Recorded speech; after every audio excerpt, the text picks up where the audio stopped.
para los que no me conozcan, simplemente me presento brevemente. Yo soy Tamara Luque, soy maestra en neuropsicología cognitiva, obviamente soy psicóloga también, soy maestra en metodología de investigación en ciencias sociales y de la salud.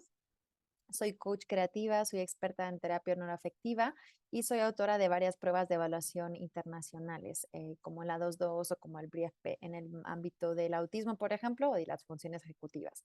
Acá les dejo también si quieren seguirme, en LinkedIn me encuentran como Tamara Luque, también tengo un podcast que también si quieren escuchar, pues por aquí me pueden localizar. De todas maneras, esto si quieren se lo comparto al final.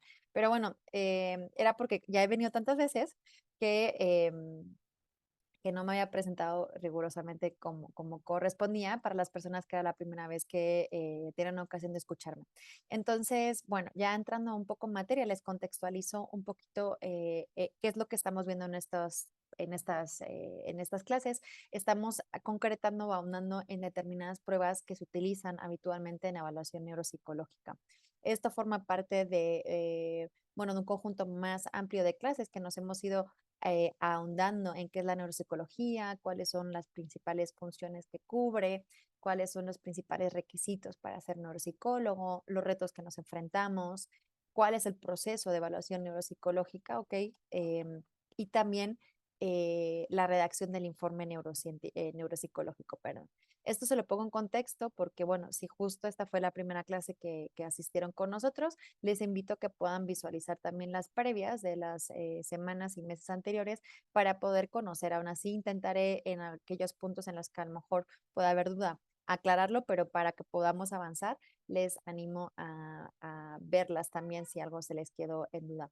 Em, también les comento que yo habitualmente dejo 15 minutos para poder platicar al final de la sesión. Entonces, si tienen algunas dudas y ven que no lo comento, no se preocupen, es porque no veo tanto la barra de herramientas, entonces prefiero que tengamos un espacio más abierto y un poquito más amplio al final. En todo caso, pueden ir anotando las dudas y yo las leo al final, no hay problema. De todas formas, estas sesiones de pruebas sí las tengo pensadas como hacer un poquito más dinámicas para que podamos interactuar más, ¿de acuerdo? Entonces, bueno, en la sesión anterior nos dio tiempo, les pongo un contexto. El proceso de evaluación psicológica habitualmente sí guarda una especie de orden en algunos campos porque veíamos que hay procesos cognitivos que son básicos, es decir, que son la base para para que puedan funcionar correctamente otros. Y estos que están en la base habitualmente, obviamente, es el nivel de alerta, o sea, cuánto de consciente está la persona a la que estamos evaluando, y también el tema de la atención. La atención es un proceso básico de entrada de información a nivel también cerebral. Precisamente está en primeras instancias, incluso a nivel de tallo cerebral, que es como la primera parte antes de llegar al cerebro, precisamente como esa estación de intercambio de información entre la sensorial que percibimos y la cerebral que generamos. Entonces, por eso cuando hay afectaciones en la atención, es muy frecuente, por no decir casi todas las ocasiones, también hay una afectación en otro tipo de procesos superiores, porque como decíamos, la atención es la puerta, yo siempre utilizo esa metáfora, es como la puerta de entrada para otros procesos. Si yo no estoy atento, no puedo memorizar información. Si yo no tengo atención focalizada, es difícil que pueda, por ejemplo, planificar, que quizás no es que sean procesos superiores, no hay tanta categoría, pero obviamente la atención es un requisito para todas ellas, ¿vale? O a veces yo no veo algo, no porque mi corteza no lo pueda visualizar, sino porque en realidad no estoy prestando la atención. Entonces, bueno, empezamos en ese orden. El proceso de neuropsicología obviamente siempre evalúa un poco la orientación. Si la persona, estoy haciendo un pequeño súper resumen de lo que vimos en la otra sesión para que ponerles en contexto lo que viene en esta. Vemos si la persona está consciente, si la persona está orientada en tiempo, lugar y persona. Persona se refiere a sí mismo. Y luego pues ya entramos a evaluar estado de alerta y atención, que fue hasta donde nos quedamos el otro día. Entonces ahorita vamos a ahondar con el siguiente proceso. A partir de acá a veces el orden da un poquito igual. Sí que normalmente ya les digo que atención siempre se evalúa primero porque si ya vemos que el paciente está teniendo un rendimiento por debajo de lo esperado para su edad y nivel sociocultural en atención, podemos presuponer que posiblemente haya haber dificultades en otras áreas. También, ¿por qué se evalúa atención primero? Porque si la persona sí tiene una afectación seria, seria de atención, esto nos va a condicionar a la evaluación desde el momento en el que nosotros elegimos las pruebas, es decir, que vamos a elegir, nos va a condicionar y también nos va a condicionar incluso la evaluación. O sea, pueda que haya casos muy extremos en los que si la persona obviamente no es capaz de mantener nuestra atención ni siquiera un segundo, es difícil que podamos llevar a cabo la evaluación. Esto en general, salvo casos concretos que se tenga que hacer la evaluación sí o sí, pues entonces lo que haríamos era cancelarla, ¿no? Porque evidentemente no, los datos que obtendríamos ahí no serían lo suficientemente válidos. Eso también comentábamos el otro día y les voy a insistir en esta sesión también. Obviamente, cuando el paciente no tiene las habilidades necesarias básicas para que podamos desarrollar la evaluación, a veces, si no les digo como que si no es obligatorio por un tema de cuestiones legales, por ejemplo, en realidad pues, no llevaríamos a cabo la evaluación, ¿no? De que tendríamos que, pues, a la vista de los resultados, con determinadas afectaciones, no ha sido posible. ¿Por qué? Porque los resultados no son válidos. Nosotros no podemos en realidad inferir o concluir que la persona tiene problemas de memoria cuando en realidad pues lo que tiene es una afectación de la atención. Entonces, si yo continúo o yo evalúo, o al menos si evalúo, tengo que tenerlo en cuenta en las conclusiones, ¿de acuerdo? De que eh, obviamente los resultados no pueden considerarse válidos porque vienen afectados por el nivel en el que se encuentra la persona. Bueno, pues más o menos esto es lo que les quería contar como hasta acá. A ver, déjenme que solamente voy a poner como el reloj para checar bien el tiempo. Ahí está. Bueno, pues hoy entramos en temas de memoria. Acá obviamente hay muchísimas pruebas y también les comentaba el otro día que cuando a la hora de los requisitos que tenemos que tener para seleccionar un instrumento de evaluación, uno de ellos tenemos que tener en cuenta que sea adaptado a la población en la que lo estamos aplicando y a la cultura. Es decir, si nosotros estamos, yo por ejemplo que ahorita actualmente resido en México, tendría que utilizar pruebas que estén validadas y que tengan baremos o normas de este país. ¿Por qué es esto? Esto también lo comentamos, es muy importante. Esto, como soy metodóloga y psicómetra, en esto insisto mucho porque creo que a veces los profesionales hacemos un uso incorrecto de los instrumentos por este tema de que no tenemos este conocimiento. Y obviamente es muy importante porque los rasgos cambian en las poblaciones. Entonces, los baremos, que es el punto que nosotros tenemos para poder comparar el rendimiento de la persona con la población general de la misma edad y nivel socioeducativo, pues entonces sí, no es que nuestros resultados también estarían alterados, ¿vale? Porque las normas no son igual acá que en Estados Unidos, que en Finlandia, que en Noruega, que en España y que en China, ¿cierto? Entonces es importante que seleccionemos. Entonces yo acá les decía el otro día que la verdad, aquí he intentado traer instrumentos que son más o menos internacionales y que existen baremos en muchos países. En todo caso, puede que algunos de estos instrumentos no estén en el país en el que ustedes residen. Entonces, simplemente por eso les insisto como sobre las pautas que tenemos que tener en cuenta a la hora de seleccionar los instrumentos, porque con esas, independientemente de donde residan, podrán elegir el instrumento más adecuado, ¿vale? Entonces, bueno, les he incluido como los más conocidos, aunque obviamente hay muchos más y no tienen que ser necesariamente que se apliquen estos. Sí es cierto que algunos, por ejemplo, el WISE o la Wessler son instrumentos eh, que no tanto porque sean más conocidos, sino porque obviamente tienen muchísima evidencia científica y estadística detrás.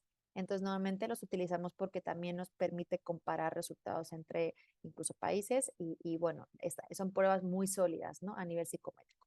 Entonces, bueno, dentro de la memoria nosotros vamos a evaluar estos 5 componentes. La memoria a corto plazo, que es la memoria que se guarda hasta los 30 segundos, es la más inmediata. Y entonces aquí vamos a ver, ahorita vamos a entrar en cada una de las pruebas, no se preocupen. Vamos a poder evaluarla de una forma verbal o visual. ¿Por qué tenemos las dos modalidades? Porque va a haber personas, también comentamos el otro día, que a lo mejor no pueden producir lenguaje, ¿de acuerdo? O no lo comprenden porque tengan algún tipo de afasia o alteración del lenguaje. Entonces, o a la inversa en visual. Entonces, normalmente se suele evaluar en verbal, pero se puede también adicionalmente evaluar en visual, o obviamente pues seleccionamos las visuales porque quizás no podemos utilizar los verbales. También decíamos que igual puede ser por el nivel socioeducativo, que si alguien obviamente estamos evaluando que es analfabeta, pues difícilmente vamos a poder explicarles con pruebas verbales. La memoria operativa, también decíamos el otro día, es esa memoria, esos elementos que guardamos en la memoria, pero digamos que tenemos online, es decir, que tenemos y que utilizamos a la misma vez, ¿vale? La memoria a corto plazo es como, es un almacén, pero la operativa es como la que utilizamos. Y les decía el ejemplo de cuando hacemos cálculos matemáticos mentalmente, pues si decimos 3 y 4, tenemos que retener 3 y 4 y además recordar qué valor da sumar 3 y 4, ¿vale? Entonces, eso sería la memoria operativa. O, por ejemplo, cuando recordamos números de teléfono, ¿vale? También puede ser. Y que estemos anotando, ¿no? Entonces, aquí también vamos a tener dos tipos de pruebas. La memoria inmediata, que, eh, que es de 30 segundos a 10 minutos. Aquí también vamos a tener diferentes tipos de instrumentos en función de si la modalidad es verbal o visual. Luego tenemos memoria a largo plazo, también llamada demorada, que es cuando hay un intervalo de más de 10 minutos entre que proporcionamos la información y pedimos la memorización, ¿de acuerdo? Acá habitualmente también se utilizan con pruebas de reconocimiento. Ahorita vamos a entrar en cada una de ellas y vamos a verlas. No tengo prisa tampoco, ya sé que hablo un poco de prisa, no tengo prisa por ver los instrumentos, me gustaría que pudiéramos como platicar y ir viendo cada uno para ver exactamente y desgranar qué proceso es el que evalúa cada uno. Y luego, bueno, pues tenemos otro tipo de pruebas que hacen más referencia a memoria semántica y episódica. La memoria semántica tiene que ver con conocimientos generales, digamos que lo que estudiamos en la escuela y que tiene que ver con la cultura general, y que normalmente ese tipo de memoria suele ser bastante más resistente a, por ejemplo, a determinadas afectaciones.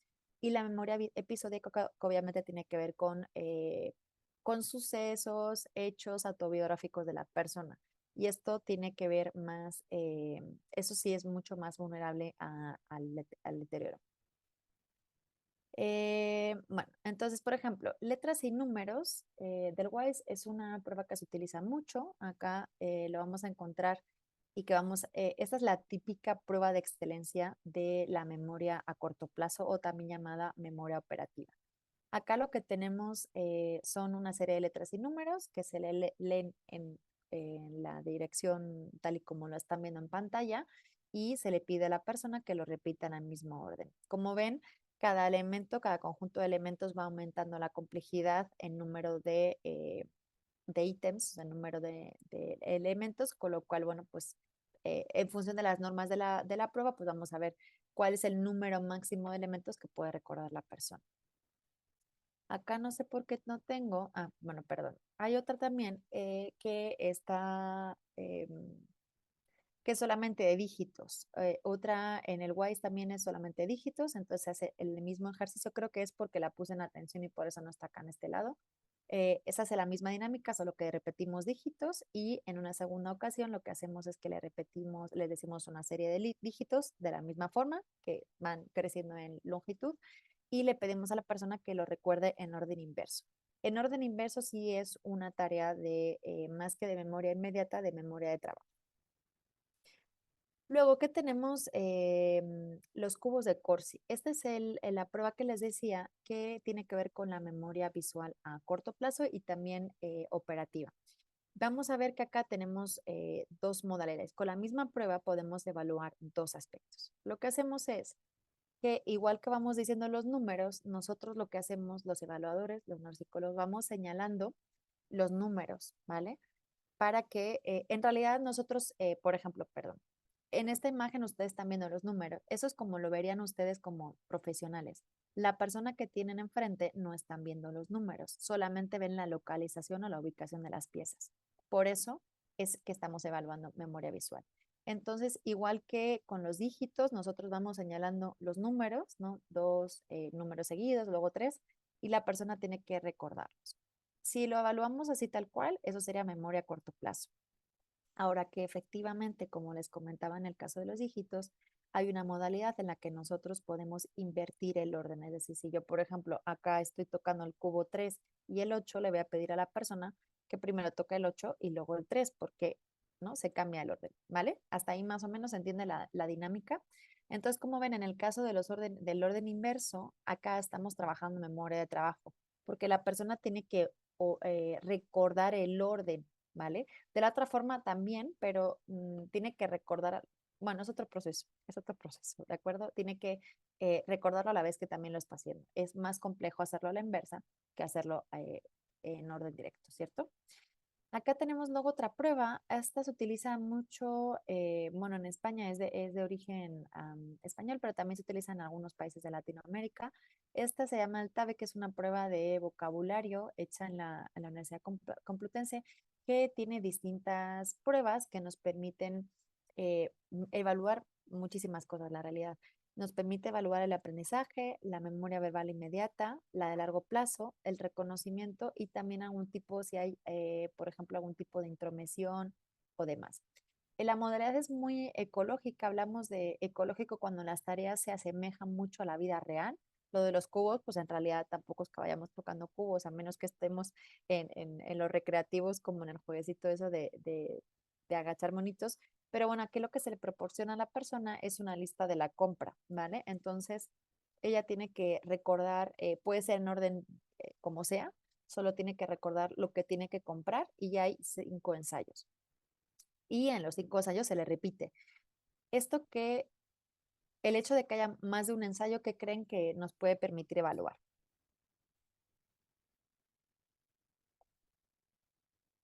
Me lo escriben por el chat para que no nos demoremos mucho con el micrófono, pero para que sea un poquito más dinámica estas clases de las pruebas. ¿Qué creen que podría evaluar si yo le estoy dando más oportunidades a la persona? Si no la saben, no pasa nada.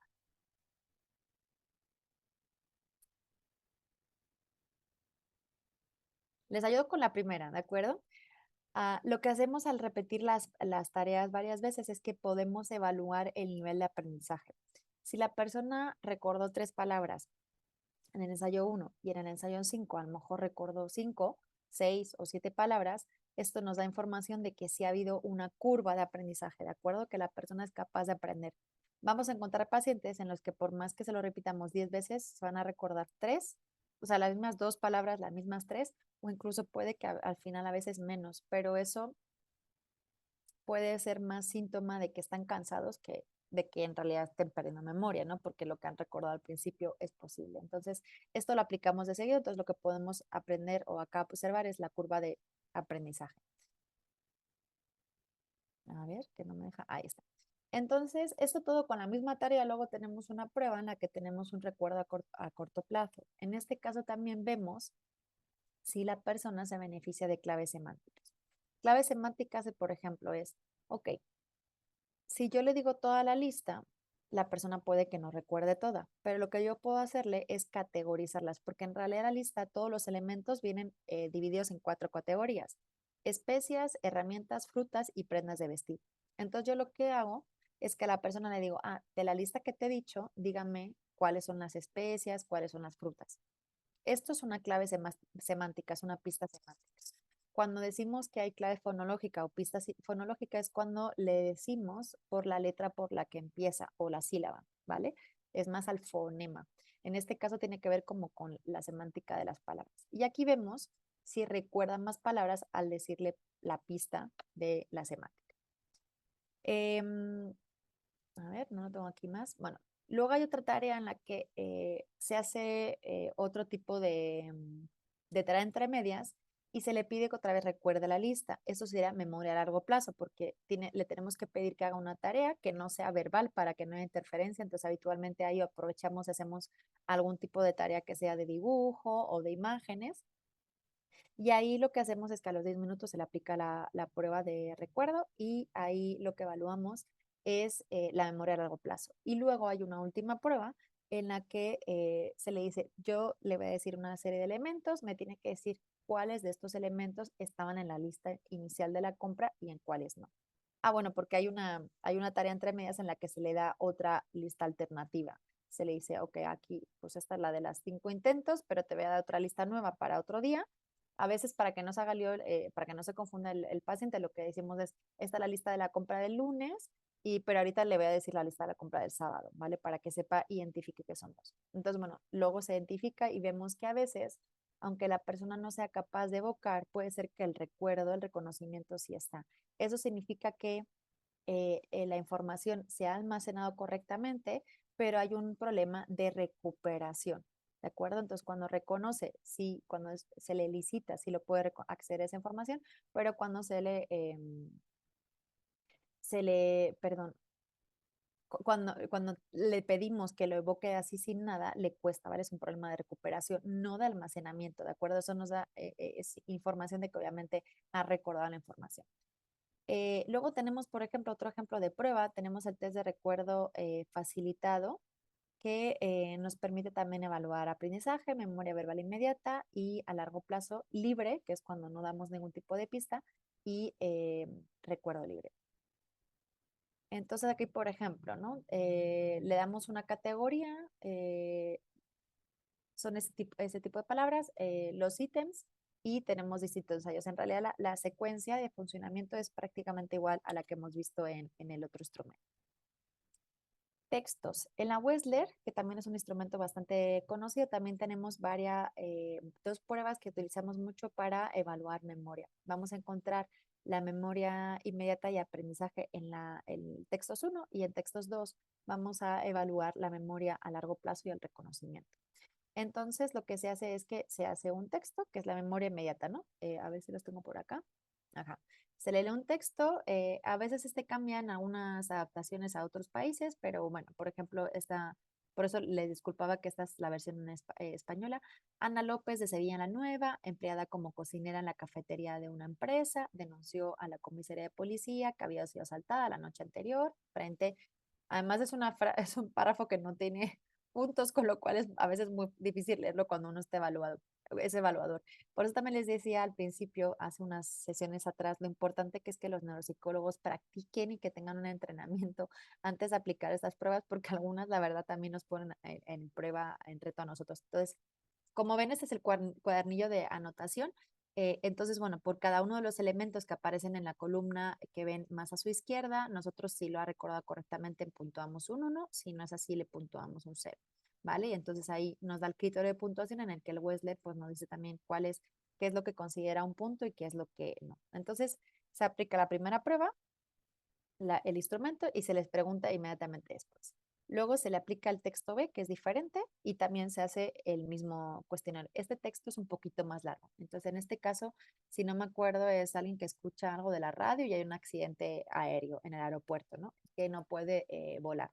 Entonces, se le aplica la primera vez.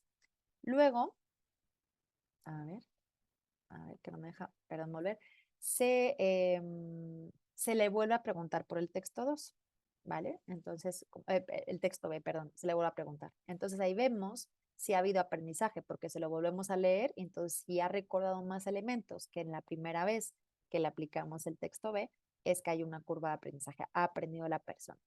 Y luego lo que hacemos es que se le preguntan por el texto A y el texto B, sin recordarle, sin volverle a leer el texto, y con eso evaluamos la memoria a largo plazo. Y finalmente hay una prueba más que tiene que ver con reconocimiento, y entonces también le pedimos, eh, a ver si la tengo acá, la de reconocimiento. Ah, sí, mira acá. Por ejemplo, y la reconocimiento justo la hacemos a la vez seguida, el texto A y B. Por ejemplo, dice, la mujer se llama Diana López, se produjo la historia de Sevilla la Nueva, la mujer era cocinera, ¿vale? Y en el otro texto, pues era sábado por la tarde, eran las 8, ya se le preguntan y entonces la persona puede decir si es, si sí o si no, y acá lo que tenemos es reconocimiento. Y de nuevo, esta información es muy válida porque podemos diferenciar si el problema de memoria es de evocación o realmente es que hay un problema de almacenamiento. Si la información no se almacena de primeras, es imposible que la podamos recuperar, pero muchas veces pasa que la información se guarda, digamos, inconscientemente, pero cuando la preguntamos y la evocamos, la podemos recuperar, ¿de acuerdo? Entonces, esto es muy importante porque de cara a la intervención y a la rehabilitación, las aproximaciones que utilicemos van a ser bien distintas, ¿de acuerdo? Entonces, por eso también les insistía en estas sesiones anteriores que es muy importante para el neuropsicólogo conocer exactamente cómo funciona, y por eso es fundamental que nosotros tengamos un conocimiento teórico muy importante de los procesos, de las funciones cognitivas. y de los procesos, porque si los entendemos, podemos saber exactamente qué es lo que le está pasando al paciente y obviamente poder plantear un plan de intervención acorde con ello. Acá tenemos también en memoria la figura compleja de Rey, que no sé si la han visto alguna vez, también se llama la figura de Rey Osterreich, no sé, Osterreich, no sé de dónde sale. Bueno, aquí les digo lo de la baremación neuronoma porque son pruebas que no estaban validadas acá y hay un baremo como público que se puede utilizar en todo, creo que casi toda Latinoamérica. Bueno, acá tenemos esta figurita que no sé si la han visto, los neuropsicólogos la conocemos mucho. Entonces, bueno, se le pide a la persona que la memorice durante unos minutos y luego la tiene que copiar. Bueno, primero es una copia, perdón. Sí, primero hace una copia, le enseñamos el dibujo y tiene que hacer una copia, ¿de acuerdo? Esto permite, obviamente, que la atención fije los elementos. Luego lo que le pedimos es que sin ya enseñar el modelo, la persona lo vuelva a hacer. Y luego se hace, en este caso sería la memoria a corto plazo, y luego lo que hacemos es que hacemos una tercera aplicación, que es la memoria a largo plazo. ¿Y qué hacemos? Le damos un tiempo, normalmente de 10, 15, 20 minutos, no mucho más de 20 minutos, en la que le ponemos otro tipo de tarea y le aplicamos esto. Fíjense en la otra prueba que he dicho de los textos o la de la lista de la compra, que a veces en las tareas de memoria, cuando evaluamos memoria de largo plazo, siempre vamos a necesitar un tiempo amplito para poder evaluar memoria a largo plazo, porque hemos dicho que siempre la memoria a largo plazo es un proceso a partir de los 10 minutos. Entonces es importante que el neuropsicólogo tenga esto previsto para tener las tareas como ensambladas.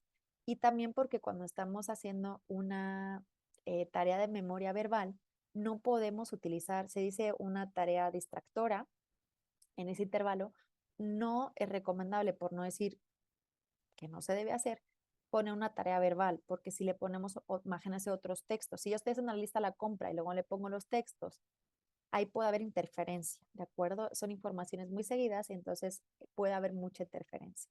En estos casos, lo que se hace cuando se trabaja memoria es que en las tareas, eh, se llaman tareas distractoras, entre medias, utilizamos alguna de la modalidad contraria a la que estamos evaluando. Si yo estoy evaluando memoria verbal, voy a utilizar, por ejemplo, la figura de Rey, puedo utilizarla perfectamente, o alguna otra, la de los cubos, por ejemplo, que hemos visto antes, o alguna en la que tenga que dibujar o copiar dibujos, el paciente está perfecto. Y cuando estoy evaluando memoria visual, en este caso, cuando hago el descanso, precisamente de la misma manera para que no haya interferencia con ningún tipo de elemento gráfico, en lugar de ponerle una matrices, que también creo que las vimos ya, no, las vamos a ver ahora cuando evaluemos inteligencia, eh, pues le aplicaríamos, por ejemplo, una verbal, ¿de acuerdo? O una de memoria, pero verbal, ¿vale? Entonces, bueno, pues se le aplicó una segunda vez y entonces ahí vemos cuánto recuerda como pasado el tiempo. Luego estos mismos autores hicieron también una prueba que es de aprendizaje verbal auditivo. Entonces, acá lo que se hace es que se le pregunta una serie de elementos que escuchan, es como un CD. Bueno, ahora ya imagino que no sé cómo lo hagan, pero antes era un CD. Entonces, bueno, tienen que ver si la información que recopilan a modo auditiva la pueden recordar, ¿vale? Y entonces también, de la misma forma, casi siempre las pruebas de memoria vamos a encontrar que tienen siempre una aplicación de memoria a corto plazo o inmediata y de memoria diferida demorada o también llamada a largo plazo.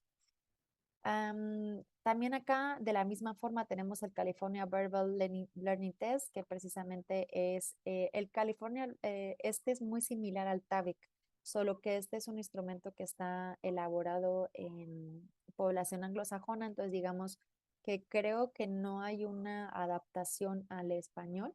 Y por eso, bueno, el TAVIC fue como más o menos, tiene el mismo funcionamiento, es muy similar. Entonces sería otro instrumento que se puede utilizar. A ver cómo voy de tiempo. ¿Hasta acá tienen alguna duda? Porque a ver, este que nos toca va a ser amplio y no sé si nos va a dar tiempo a ver. Vale, yo continúo. Déjame un poquito que solo nomás bebo agua. Vale, pues vamos a ver hasta dónde nos dé tiempo. Es que ese sí que déjenme checar un momentito, si no, nomás, porque si no entro a presentarles otro que sea un poquito más breve para que no nos quedemos. A ver. cortos. Mira, vamos a ver lenguaje y vamos a dejar, yo creo que funciones ejecutivas que me gustan mucho. A ver si las puedo. Las vamos a dejar para la siguiente sesión porque efectivamente ya estoy con ustedes. Denme un segundito. Ahí está. Bueno, les decía el otro día también que habitualmente los neuropsicólogos no evaluamos el lenguaje. Sí aprendemos a evaluarlo porque es un proceso cognitivo y a veces lo vamos a tener que evaluar, pero habitualmente esto es una tarea que hacen más los profesionales terapeutas del lenguaje o también llamados logopedas, ¿de acuerdo? Entonces, simplemente es importante también que lo podamos tener en mente porque a veces puede ser que no trabajemos junto con otros profesionales y tengamos que evaluarle nosotros. Y también, bueno, en todo caso, para que conozcamos las pruebas y cuando nos lleguen informes de otros compañeros que podamos interpretarlas correctamente, ¿vale? Entonces acá, en realidad este nivel, corrijo, o sea, el nivel como de intervención a nivel de lenguaje lo llevan este tipo de terapeutas de lenguaje, pero sí nosotros evaluamos, como el otro día, sí evaluamos procesos un poco más superficialmente, ¿de acuerdo? Entonces, esto sí que lo solemos hacer. Y ya si hay algún problema, normalmente se deriva al otro profesional. Eso también porque les comentaba que habitualmente una práctica que se suele hacer es que hay una especie de screening que nosotros aplicamos en los que ahí ya en función de las cosas que surjan, ya podemos derivar y trabajar conjuntamente con otros profesionales. Entonces, bueno, en el caso del lenguaje tenemos también 5 áreas que vamos a evaluar siempre. Vean que en cada uno de los componentes vamos a tener distintos subcomponentes, es decir, en atención, el otro día estábamos viendo que medíamos atención focalizada, atención sostenida, atención alterna, dividida, en memoria también y en lenguaje. Entonces, de nuevo, esto parte de los modelos teóricos de los procesos y entonces nosotros vamos a evaluar en función de los modelos que sigamos, ¿no? En todo caso, siempre, ya les digo que habitualmente tenemos como el protocolo montado en función de esto para evaluar todos los componentes de cada área para que no se nos quede nada. Ya les digo, es una exploración un poco superficial en un primer instancia, no superficial, sino a modo de screening y luego ya entraríamos como a evaluar con otras pruebas más específicas. Entonces, el lenguaje evaluamos denominación, que es nombrar, ¿vale? Nombrar objetos, nombrar palabras, nombrar elementos. La repetición, que es mera repetición, nosotros les decimos una serie de palabras o de pseudopalabras y el paciente tiene que repetirlas. De fluidez, fluidez tiene que ver con la capacidad, el volumen de producción que tiene la persona cuando habla. La persona que tiene poca fluidez utilizará 3 o 4 palabras y además que sean las mismas y cuando es fluidez obviamente es como cuando hablamos habitualmente nosotros, ¿no? Y distinguimos 2 tipos de fluidez, la fonológica y la semántica. Les decía antes con lo de las claves. Fonológica es cuando utilizamos una letra para evocar, ahorita vamos a ver la fluidez y semántica es cuando lo hacemos en categorías, ¿vale? También vamos a evaluar la comprensión porque hay otra área cerebral diferente a las anteriores a las que se dedica a comprender el lenguaje. Eventualmente, por ejemplo, en temas de lenguaje lo vamos a poder explorar en la mera evaluación, ¿verdad? Porque si el paciente no está entendiendo nuestras instrucciones, no hace falta que le pasemos una aplicación. Sí está bien que le apliquemos la prueba para tener un resultado objetivo, que avale esa conclusión, pero obviamente nos vamos a dar cuenta mucho antes de que tiene problemas de comprensión. Y en algunos casos también evaluamos lectura y escritura. Esto es mucho más habitual en caso de niños, pero también se evalúa en la lectura y la escritura. Entonces vamos a ver algunas de las pruebas de lenguaje. El test de Boston, que a mí me gusta mucho, se presentan 60 dibujos en los que la persona tiene que nombrar qué es lo que representa la imagen. Y entonces aquí hay varias modalidades que también, como les decía, nos da información cualitativa sobre el rendimiento y la afectación de la persona. Es que si falla, lo que le proporcionamos es una pista semántica, es decir, pues esto es un animal, ¿no? Por ejemplo, ¿qué animal es? Le podríamos preguntar. Y si también fracasa, lo que le proporcionamos es una clave fonológica. Entonces le decimos, empieza por P, de perro, por ejemplo, ¿no? Entonces, pues aquí tenemos el test de Boston. Son esas láminas. Es una prueba muy antigua, pero la verdad es que también está utilizada en internacionalmente. Entonces ven acá que en la hoja del evaluador nosotros tenemos cada mano y entonces tenemos aquí escrito un mueble. Esta es la pista semántica que se nos permite utilizar, ¿vale? Entonces acá en esta, también vemos cuánto tiempo tarda en responder, ¿vale? Porque el tiempo también es importante. Entonces aquí si utilizamos la clave semántica, si hemos tenido que utilizarla, vemos si acierta o no acierta. Y acá también nos subraya que qué sílaba tenemos que mencionar para utilizar la clave fonética en el caso de que la tengamos que utilizar. Es una prueba que también da mucha información eh, y muy sencilla de utilizar. Luego tenemos también el token test, que aquí también vamos a evaluar la comprensión. Y entonces, por ejemplo, hay una especie, bueno, es un juego que se hace en ordenador, pero también se puede hacer como con una planilla, si no recuerdo antiguamente, yo creo que ahora están todos informatizados. Entonces nosotros le damos instrucciones a la persona, por ejemplo, toque un círculo, toque un cuadrado, toque una pieza amarilla, entonces vemos si la persona va actuando. Acá vamos a ver, obviamente, que de nuevo, ¿qué más procesos pueden estar implicados en esta prueba? ¿Qué más se les ocurre?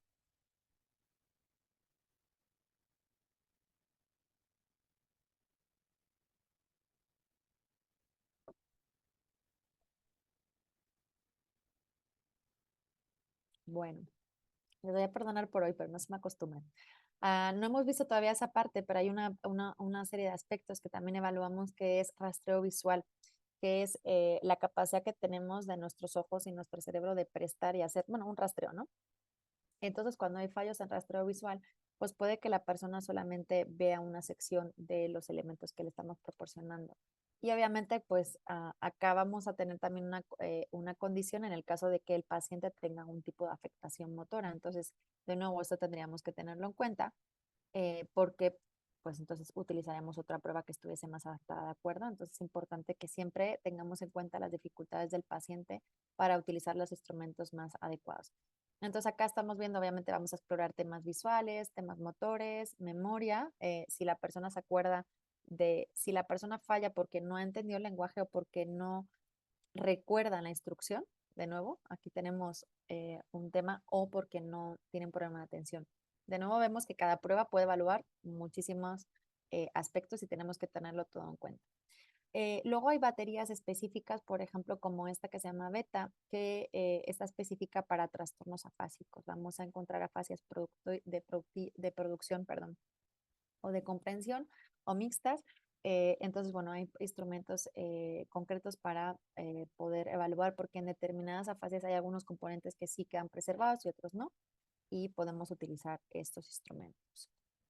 A ver, yo creo que por hoy, a ver, son unos 20. ¿Cómo van? Porque yo creo que no nos va a dar tiempo a avanzar más, pero me gustaría conocer su opinión, si quieren que veamos en detalle algún otro instrumento de los que hemos comentado, dudas sobre los procesos de memoria. Les abro el turno de palabra ya.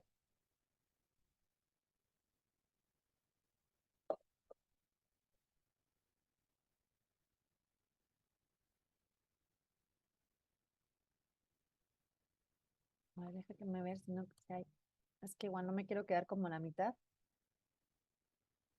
Vamos a ver esta última. Esta sí que nos va a dar un segundito. Sí, Tamara, Sí. tenemos a Héctor. Ok. Así que, Sí, sí, Héctor, adelante, por favor. Eh, Disculpen, ¿si me oye? sí, se te escucha perfecto, Héctor. Buenas tardes.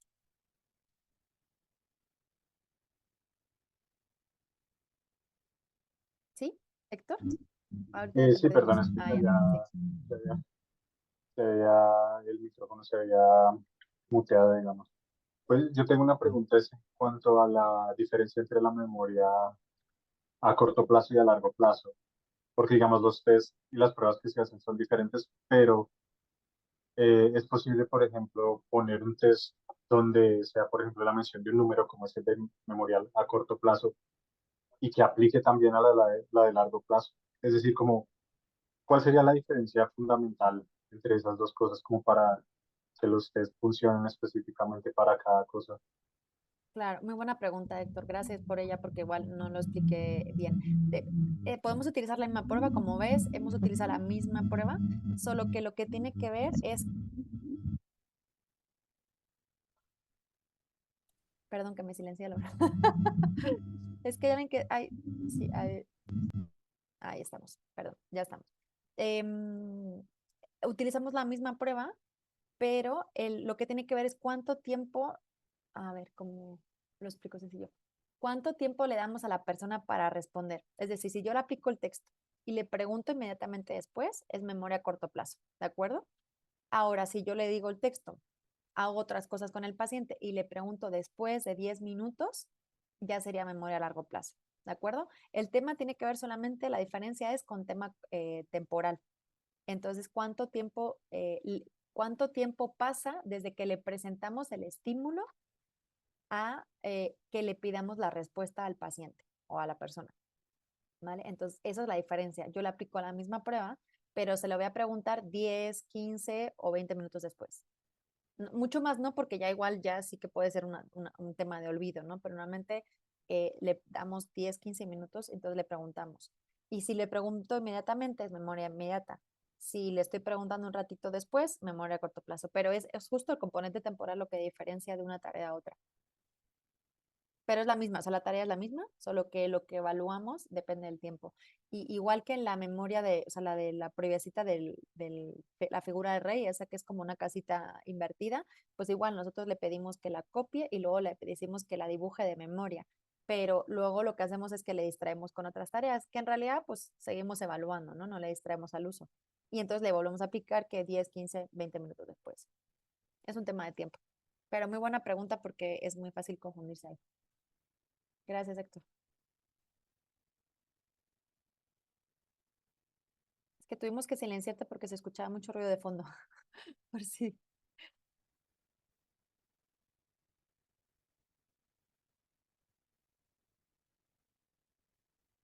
alguien más tiene alguna preguntita.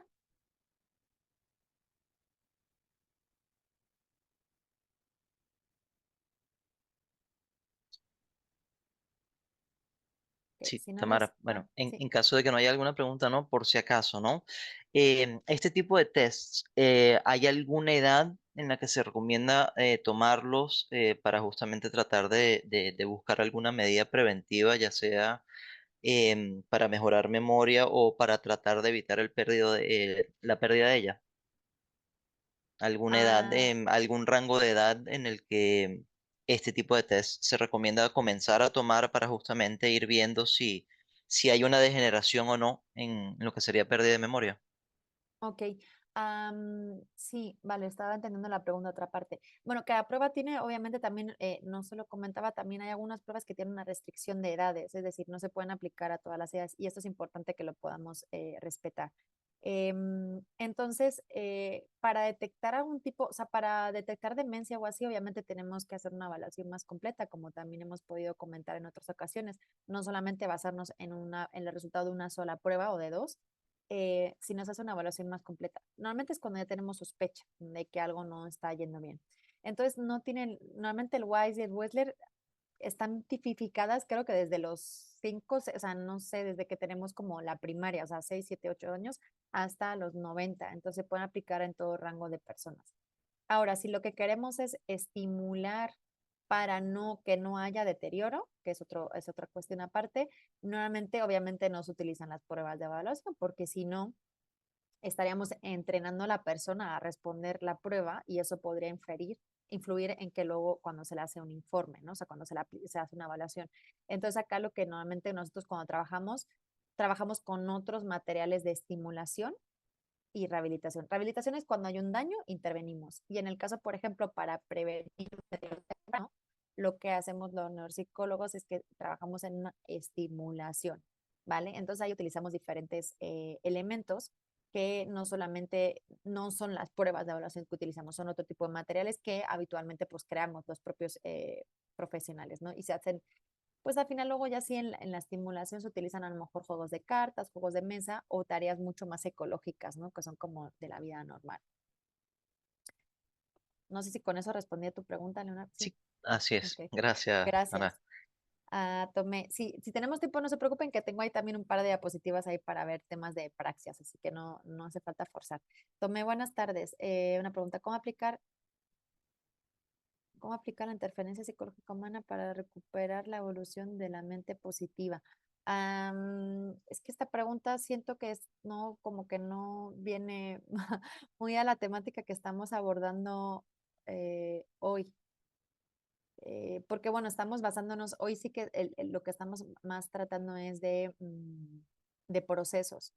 Sí hay una parte que recupero de tu pregunta con tu permiso, que es, obviamente, decíamos también el otro día, el estado anímico de la persona y el estado psicológico va a influir mucho también en el rendimiento. Entonces, si la persona está triste, está desmotivada, está deprimida, a consecuencia o no del daño que tenga, obviamente eso va a afectar uno a la evaluación, a los resultados y también a su pronóstico de recuperación.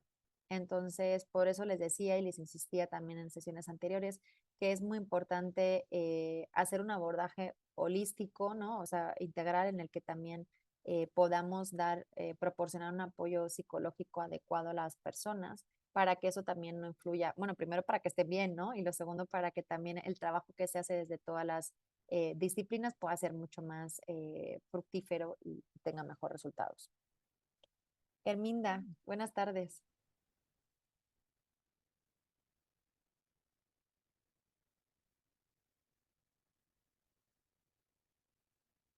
Herminda, no sé si, pues, no sé si, Sí, ah, Herminda, adelante, por favor. Tiene que desbloquear el micrófono.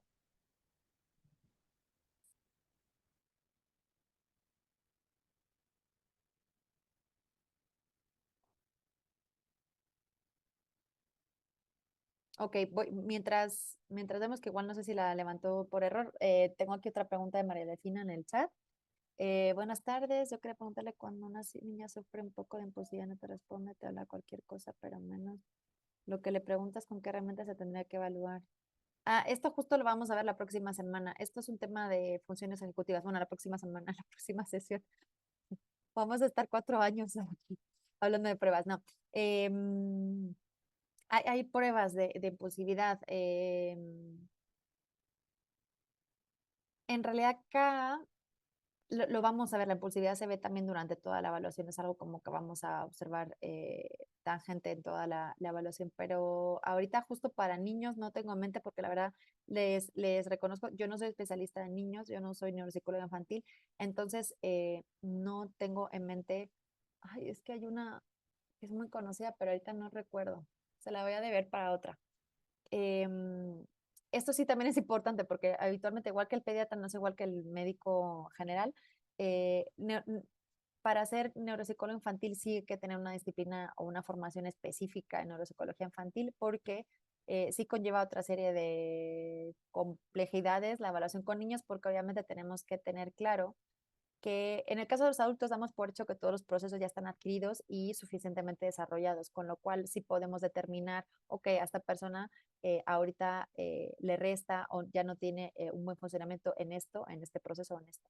Pero en el tema de los niños, lo que sucede es que tenemos que tener en cuenta los sitios de desarrollo. Entonces, obviamente, ahí tenemos que determinar si el niño no está mostrando ese proceso, bien porque tiene una deficiencia o una discapacidad o una afectación, o porque en realidad porque por edad no lo tiene desarrollado. Entonces, requiere como otra serie de complejidades trabajar con niños. Entonces, yo les reconozco que salvo en temas de autismo, no trabajo, no les sé decir. Entonces, es que hay el CPT.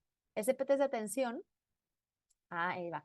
El CPT es de atención, pero también evalúa impulsividad.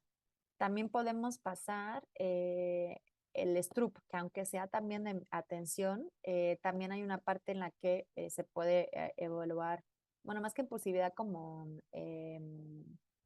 interferencia. Y en español muy parecido al CPT está la CESAT, que también evalúa atención y ahí podemos también, hay un índice de impulsividad.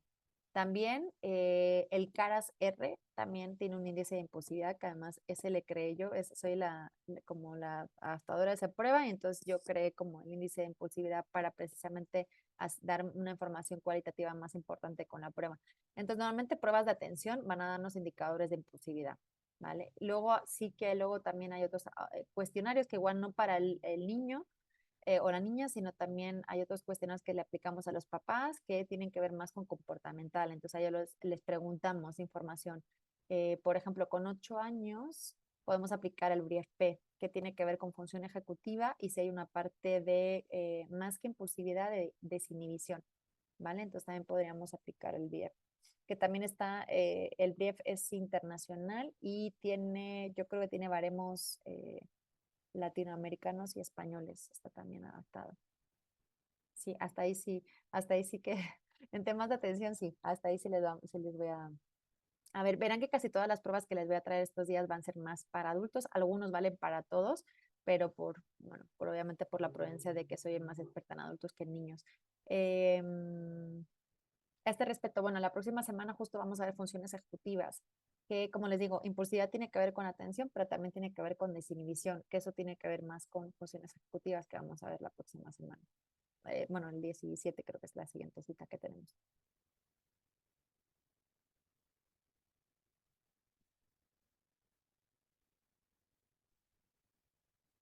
No sé si tienen alguna duda más sobre el proceso o alguna otra prueba que tengan en mente, que quieran tener curiosidad de conocer otros instrumentos.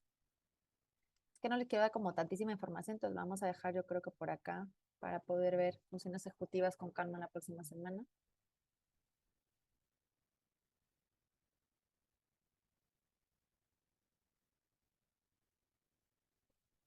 ¿Cómo ves, Leonardo? ¿Doy un par de diapositivas más para praxis o lo cortamos acá? No, seguro, sí. Tal vez porque como nos quedan casi 10 minutos, entonces Ok, con 2 diapositivas más, vale. Pues es reforzamos y ya con eso, pues, perfecto. justamente concluimos la sesión de hoy. Gracias, Tamara. Vale. Es que, bueno, me gusta un poco más seguir como el orden en el que habitualmente los evaluamos, pero por tiempo lo vamos a hacer así, porque la flexibilidad también es una capacidad cognitiva muy valiosa, entonces hay que adaptarse. Entonces, bueno, las praxias, el otro día les comentaba brevemente también qué son.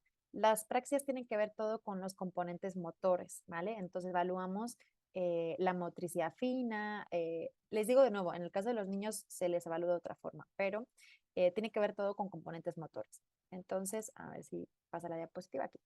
De nuevo, evaluamos distintos aspectos. La idiomotora, que es cuando hacemos gestos simbólicos, que por ejemplo, ¿no? O sea, como esto que es algo como mundialmente conocido, el OK, y aplicamos también pruebas de imitación postural bilateral. Entonces nosotros hacemos una serie de, una es palma, puño, ya no me acuerdo, y canto, creo que es así, se hace sobre la mesa.